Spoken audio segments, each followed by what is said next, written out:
So this is how some Darlie Routier supporters think. I'll just let that sit there for a moment.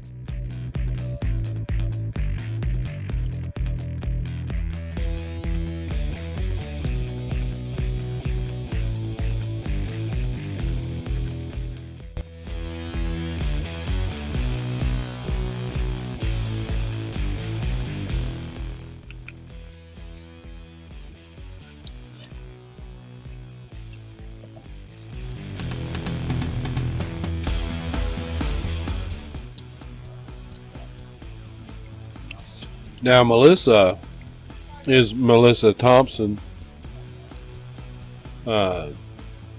She's Texas Boy Mom on TikTok. She's actually doing very, very well in speaking out against the death penalty and some true crime things there as well.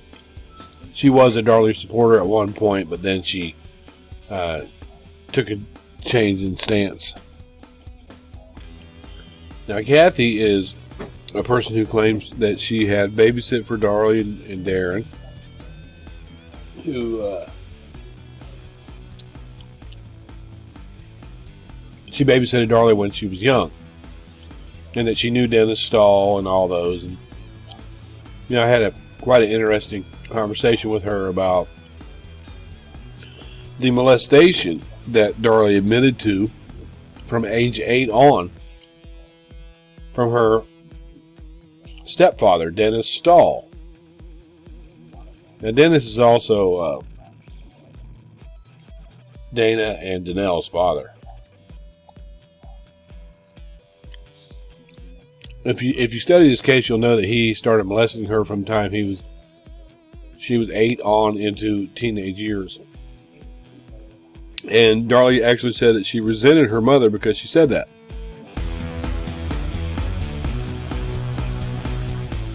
She resented her mother because her mother didn't believe her. Now, I've never been really nasty to this lady at all. She's still around today, and I still talk to her today. Or I go where she's at.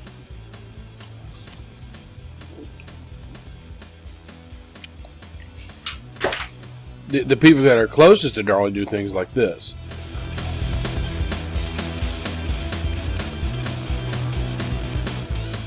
She put it up to a vote up to the group of supporters. And we have, in the last 5 years, had anonymous CPS calls. They're always unfounded.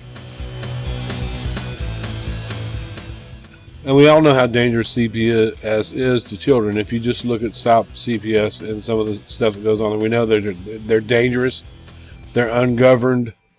They don't have success stories for children. But my opinion made her even think about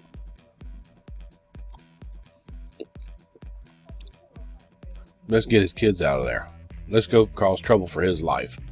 Because he has an opinion. Now, this is a Darlie supporter that still is talking about the case today and how innocent she is. Also, I'd like to get a hold of Ryan Kester, because he used to hate me.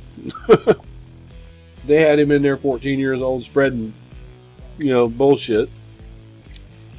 And he was getting snappy at me, and I kept seeing them feed him full of things that he shouldn't be in.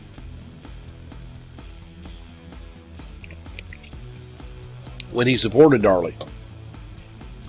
And I was giving him crap. I was like, this kid is only 14 years old. And you're out here, you got him in this adult stuff. And you're trying to feed him information. And, this is what Kathy was wanting to argue with.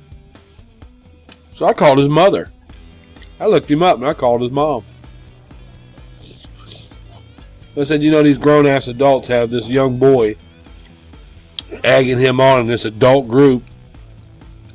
I also found a few unfavorable videos of Ryan.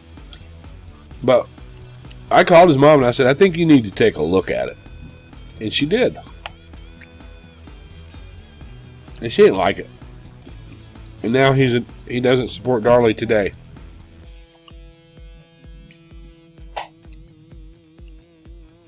That's some of the stuff that I've been through. Now, here's another Darlie supporter that's actively on the internet proclaiming her on YouTube proclaiming her innocence.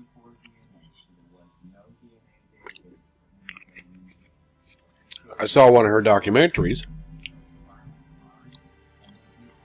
that said about Officer Waddell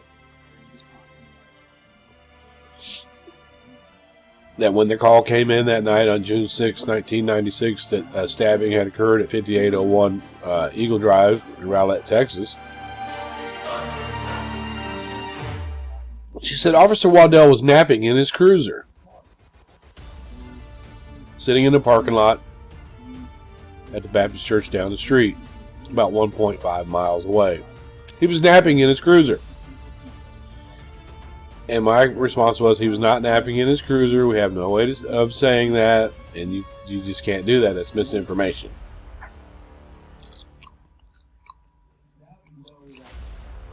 So since I said that and I corrected her, she also calls us non-supporters uneducated, not logical people.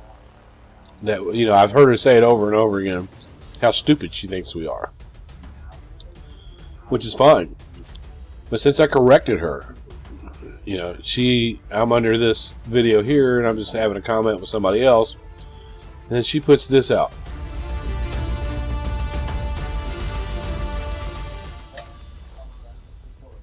As if no one already knows that. He never tried to evade the police. See, if you could say something like this, right? You said he tried to evade police, right? Then you're putting out facts about Darlie's case, right? But everybody that's reading this that knows about this, that he tried to evade police, right? Where'd you get this information from? That he tried to evade the police, right? Where'd you get that from? Because you're looking at the appellate, he tried to evade police because I turned him in. If you read the police records, I turned him in. There was never a warrant out for him. I turned him in as I was a witness for the state. But wait, there's more.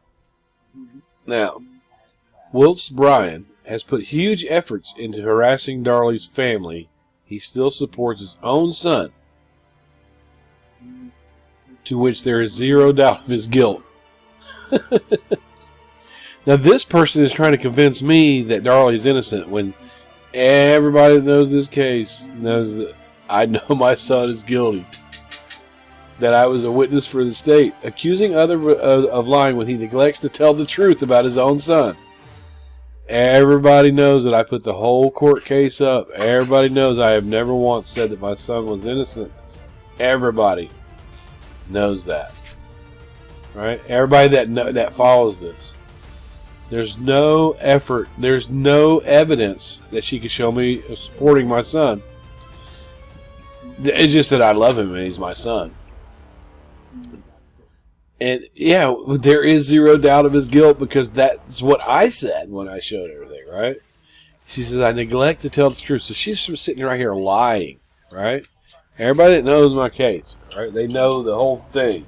All of us old school Darlie supporters, they know that I never claimed him to be innocent, right? At first I thought he was guilty and I looked at what he said, and then when he was found guilty, I accepted that 100%, and I'm not never tried to say he was innocent.